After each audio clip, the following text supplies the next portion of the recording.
Hi everyone, study IQ के learning platform पे आप सबका स्वागत है।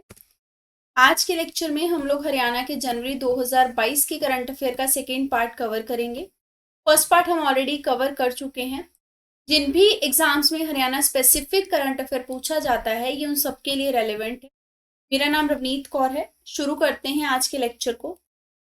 सबसे पहला क्वेश्चन है कि कौन सी ऐसी यूनिवर्सिटी है जिसके द्वारा inter university man boxing competition में, जो कि ऑल इंडिया लेवल का ऑर्गेनाइज किया गया था, 2 गोल्ड 3 सिल्वर और 3 ब्रॉन्ज मेडल जीते। और ये all India inter university man boxing competition conduct कहाँ हुआ था? तो ध्यान रखेंगे ये लवली प्रोफेशनल यूनिवर्सिटी जालंधर में कंडक्ट किया गया था। इसका करेक्ट आंसर है कुरुक्षेत्र यूनिवर्सिटी के द्वारा ये 2 गोल्ड 3 सिल्वर और 3 ब्रॉन्ज मेडल जो हैं वो एक्वायर किए गए। और ध्यान रखेंगे कि 74 पॉइंट्स के साथ कुरुक्षेत्र यूनिवर्सिटी ने फर्स्ट पोजीशन जो है वो इसमें एक्वायर की। और ये मेन कैटेगरी है। सिमिलरली विमेन कैटेगरी में कुरुक्षेत्र की जो पोजीशन रही है वो सेकंड रही है north zone. Next question important है, कर्ण लेक के बारे में है ये क्वेश्चन। आपको बताना है कि ये लेक कौन से साल में बनाई गई थी।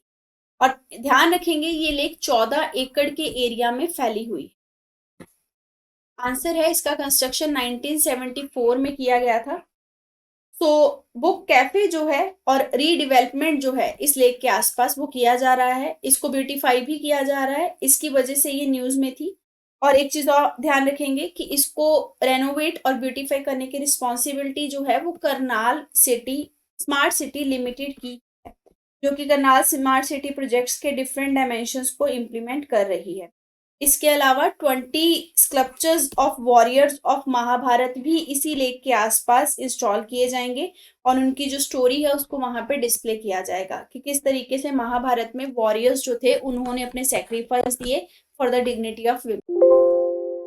सो नेक्स्ट क्वेश्चन है हरियाणा उर्दू अकेडमी के बारे में।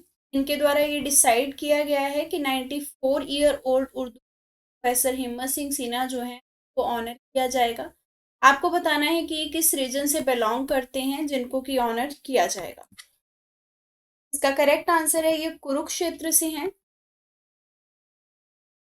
और इनके अलावा प्रोमिनेंट पोएट हैं उर्दू के डॉक्टर कुमार पानीपति, जो कि पानीपत के ही हैं। इनको फखरे हरियाणा अवार्ड भी दिया जाएगा जिसमें 5 लाख रुपए कैश रहेगा। और 2019-20 के ये लिटरेरी अवार्ड जो थे ये अनाउंस किए गए, जिसमें कि हिम्मत सिंह सिन्हा नाजिम जो है कुरुक्षेत्र के, इनको ऑनर किया गया है। और ये ओल्ड एज हैं काफ़ी, लेकिन इनकी अचीवमेंट्स जो हैं वो बहुत ही ज़्यादा हाई हैं, जिनके लिए इनको ये अवार्ड जो ये ऑनरशिप जो है वो दी गई। नेक्स्ट क्वेश्चन है अश्वनी गुप्ता मेमोरियल सब जूनियर बैडमिंटन रैंकिंग टूर्नामेंट के बारे में। ये टूर्नामेंट बेसिकली 2 जनवरी से लेकर 9 जनवरी तक हेल्ड किया गया। किस जगह पे इसको हेल्ड किया गया ये आपको बताना है। अंडर 15 और अंडर 17 के जो चिल्ड्रन थे उनको इसमें पार्टिसिपेट उन्होंने किया। ये पंचकुला में आपका कंडक्ट किया गया था, ध्यान रखिए। और ताऊ देवी लाल स्पोर्ट्स कॉम्प्लेक्स जो है वो इसका वेन्यू था जिस जगह पे इसको कंडक्ट किया गया।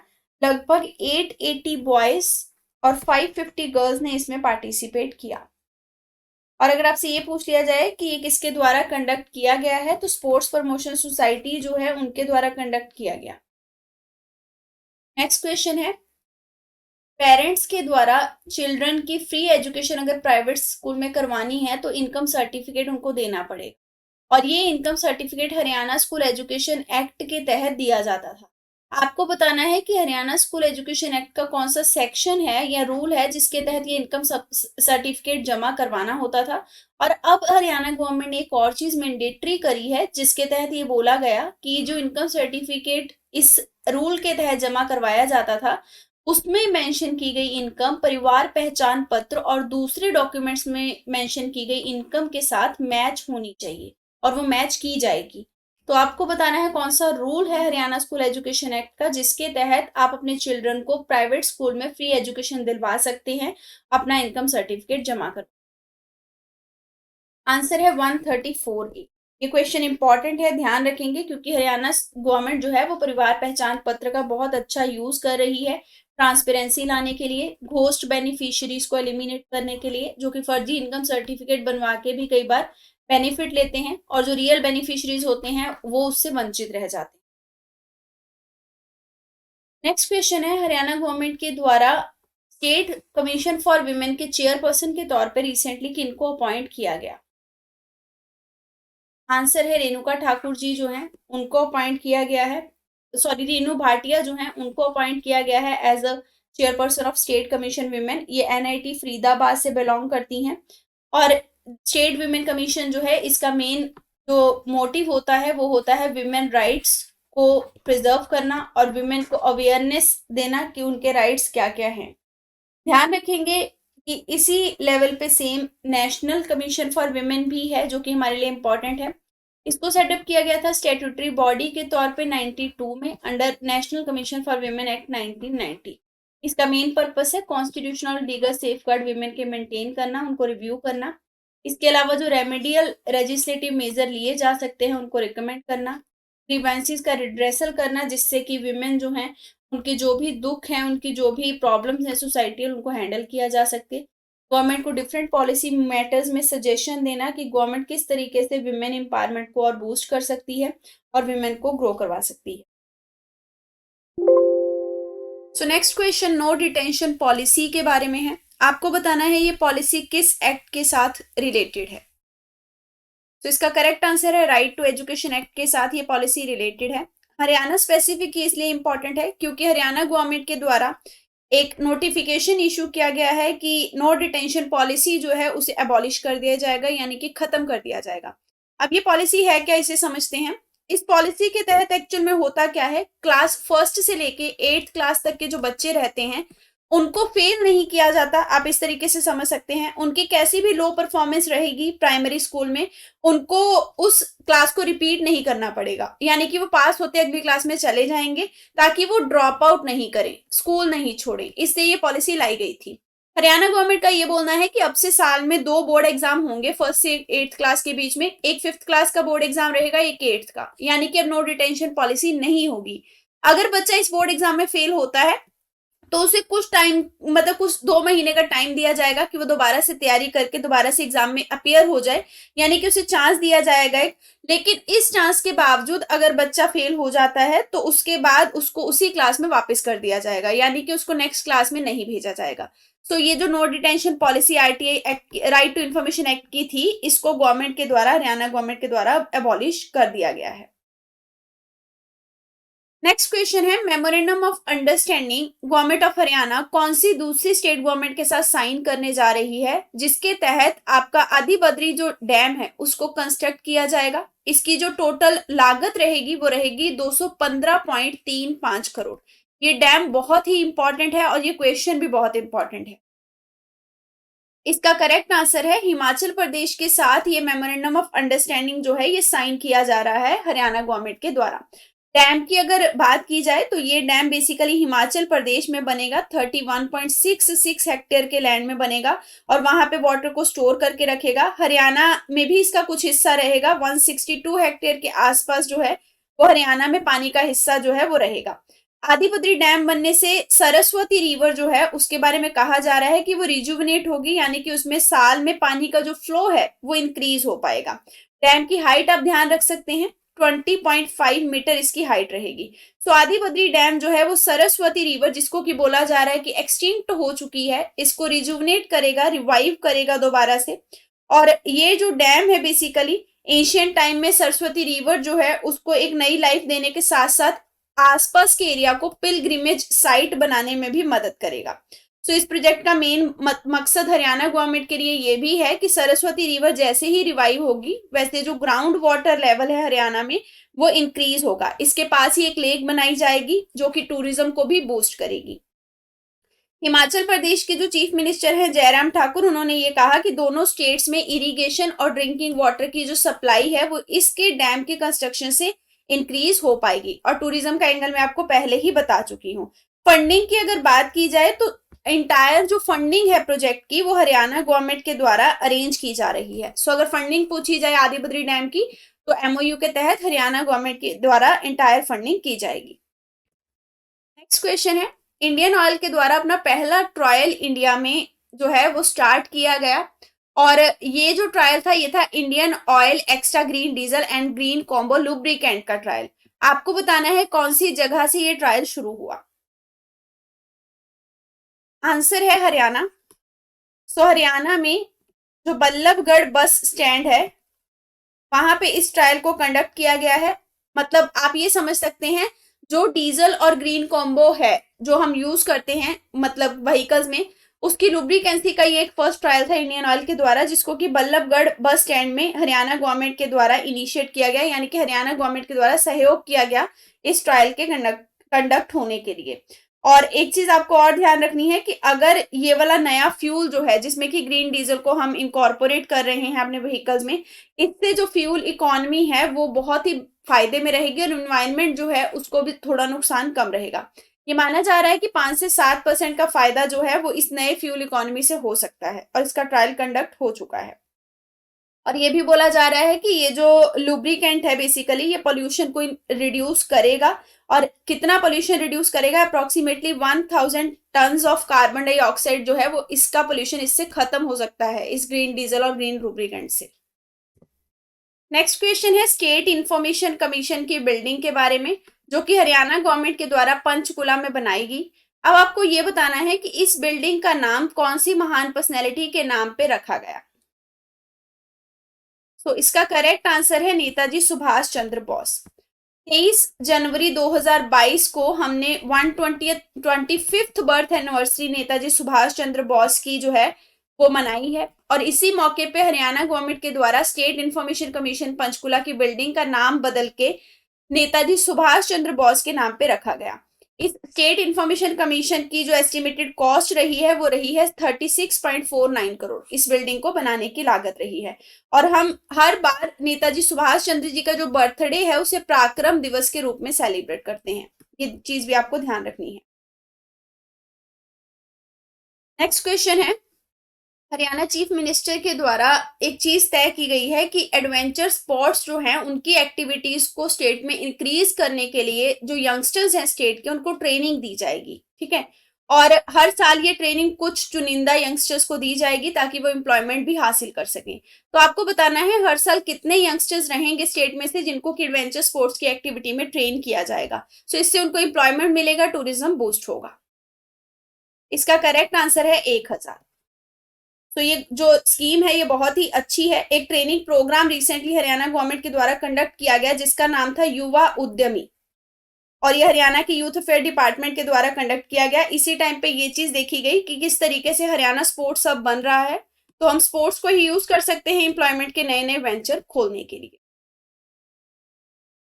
अगला क्वेश्चन है prime minister national child award 2021-22 जो है वो हरियाणा के कितने बच्चों को दिया गया? ये क्वेश्चन भी इंपॉर्टेंट है। तो इसका करेक्ट आंसर है हरियाणा में से 2 बच्चे रहे हैं जिनको ये अवार्ड दिया गया। टोटल 61 बच्चों को ये अवार्ड जो है वो दिया गया है। और अगर हरियाणा के स्पेसिफिक बच्चों की बात की जाए तो आप ध्यान रखेंगे इनका नाम है तनिष सेठी, जिनको इनोवेशन की कैटेगरी में दिया गया। फिर दूसरे हैं अक्रश कौशल, इनको सोशल सर्विस की कैटेगरी में अवार्ड दिया गया। तो हरियाणा के ये 2 बच्चों को अवार्ड मिला है। इसके तहत एक मेडल दिया जाता है और कैश प्राइज दिया जाता है 1 लाख रुपए तक का, और इसके साथ एक सर्टिफिकेट भी दिया जाता है। नेक्स्ट क्वेश्चन है ओम प्रकाश गांधी जो है हरियाणा के, इनको पद्म अवार्ड दिया गया है रिपब्लिक डे के मौके पे। आपको ये बताना है कि ये पद्म अवार्ड इनको किस कैटेगरी में दिया गया। तो इसका करेक्ट आंसर है इनको सोशल वर्क की कैटेगरी में ये पद्म अवार्ड दिया गया। इनके अलावा हरियाणा की बहुत सारी पर्सनैलिटीज हैं जिनको कि डिफरेंट पद्म अवार्ड से नवाजा गया है 2022 में। आप उन सबका नाम ध्यान रखेंगे, मैं आपको एक एक करके बता देती हूँ। So basically Olympic gold medallist जो हैं नीरज चोपड़ा जी, इनको अवार्ड दिया गया टोक्यो ओलंपिक्स में जेवलिन में गोल्ड मेडल लाने के लिए। और इसके अलावा सुमित अंतिल जो हैं इन्होंने भी टोक्यो पैरा ओलंपिक्स में इंडिया के लिए गोल्ड मेडल आया है, इनको भी इसके लिए पद्म अवार्ड दिया गया। और आगे आपको अगर ध्यान रखना है तो ध्यान रखेंगे ओम प्रकाश गांधी जी, जिनके बारे में मैं आपको बता चुकी हूँ, इनको सोशल सर्विस की कैटेगरी में अवार्ड दिया गया है। फिर उसके बाद आपके गोल्ड मेडलिस्ट हैं अवार्डी मोतीलाल मदन हरियाणा से, इनको भी पद्मश्री के अवार्ड से नवाजा गया। मोतीलाल जी को पद्मश्री अवार्ड जो है वो साइंस एंड इंजीनियरिंग की कैटेगरी में दिया गया है। इसके अलावा राघवेंद्र तंवर हैं लिटरेचर और एजुकेशन में, इनको भी पद्मश्री अवार्ड जो है वो दिया गया। सो हरियाणा की ये कुछ पर्सनैलिटीज हैं जिनको कि पद्म अवार्ड से सम्मानित किया गया है इस बार। इनकी बहुत ही फेमस बुक है लिटरेचर एंड इंजीनियरिंग में राघवेंद्र तंवर जी की, आप उनका नाम ध्यान रखेंगे, पॉलिटिक्स ऑफ शेयरिंग पावर।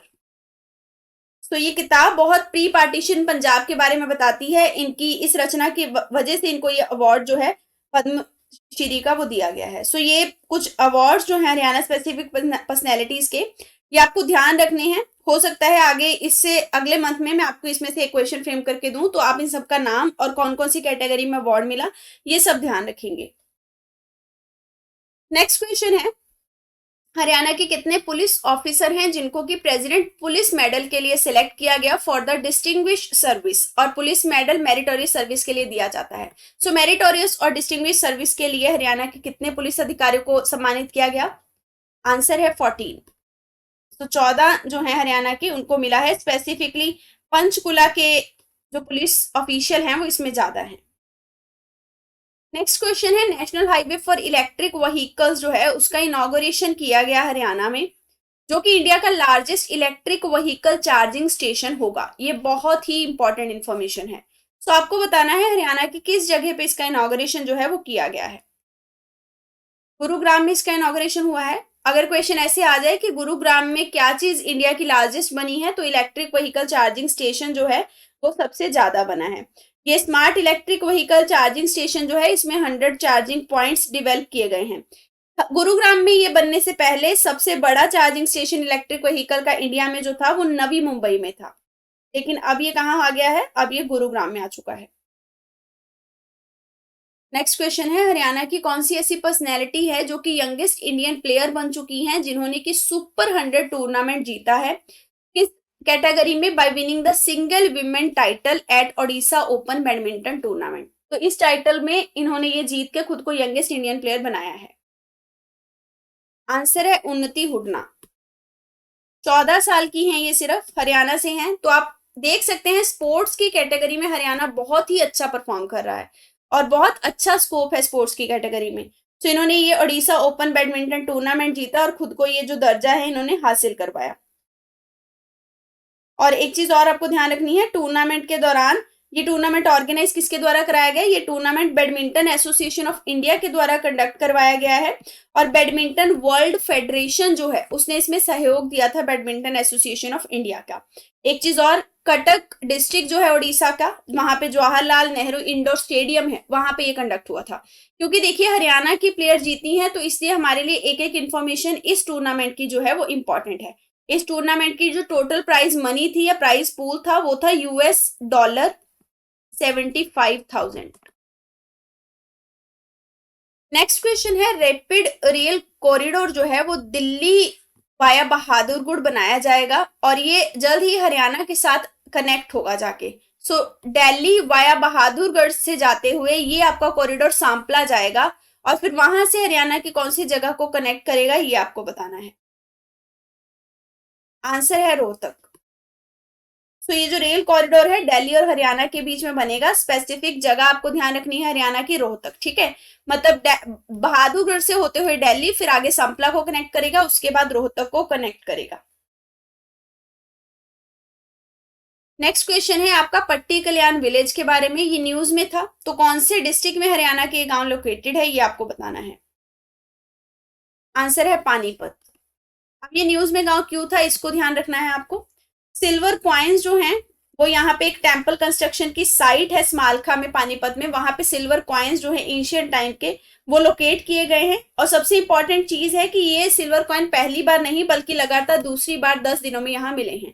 सो हो सकता है एंशियंट साइट ये आगे चल के डिक्लेयर हो, कुछ इंपॉर्टेंट किंगडम का इसके साथ लिंकअप हो, इसके ऊपर अभी आर्कियोलॉजिकल डिपार्टमेंट की स्टडी चल रही है। नेक्स्ट क्वेश्चन है, कौन सा नया डिस्ट्रिक्ट बनाने की जो डिमांड है वो हरियाणा में लगातार पिछले 10 साल से चल रही है, और ये फिर से न्यूज में थी क्योंकि दोबारा से इस पे प्रोटेस्ट हुआ कि हमें नया ये डिस्ट्रिक्ट चाहिए। तो इसका करेक्ट आंसर है नारायणगढ़। नारायणगढ़ बेसिकली एक गांव है कुरुक्षेत्र डिस्ट्रिक्ट ऑफ हरियाणा में। ये अंबाला डिवीजन में लोकेटेड है ये वाला गांव, ठीक है। तो अगर ऐसा पूछा जाए कि नारायणगढ़ डिस्ट्रिक्ट किससे अलग होकर बनाने की डिमांड चल रही है, तो कुरुक्षेत्र से अलग होकर डिमांड चल रही है बनाने की। और किस डिवीजन में है ये नारायणगढ़? अंबाला डिवीजन में है। नेक्स्ट क्वेश्चन है, पैरा ओलंपियन गोल्ड मेडलिस्ट का आपको नाम बताना है जिनको कि पद्मश्री अवार्ड से नवाजा गया और ये हरियाणा से बिलोंग करते हैं। पीछे मैंने आपको सबकी लिस्ट दी, आपने नीरज चोपड़ा के बारे में पढ़ा, मैंने एक पैरा ओलंपियन के बारे में भी आपको बताया था, सो ये उन्हीं का नाम आपको यहाँ पे बताना है।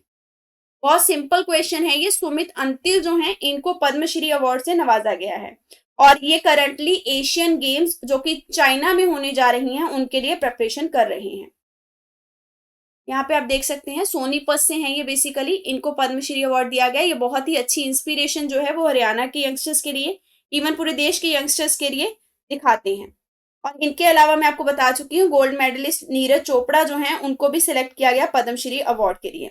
अब अंतिल जी के बारे में अगर बात की जाए तो इन्होंने जैवलिन थ्रो में ही ये अवार्ड, ये जो पैरालंपिक में गोल्ड मेडल था ये हासिल किया था। 68.55 मीटर का इनका थ्रो था और इन्होंने खुद का ही प्रीवियस रिकॉर्ड इस थ्रो के साथ तोड़ा था।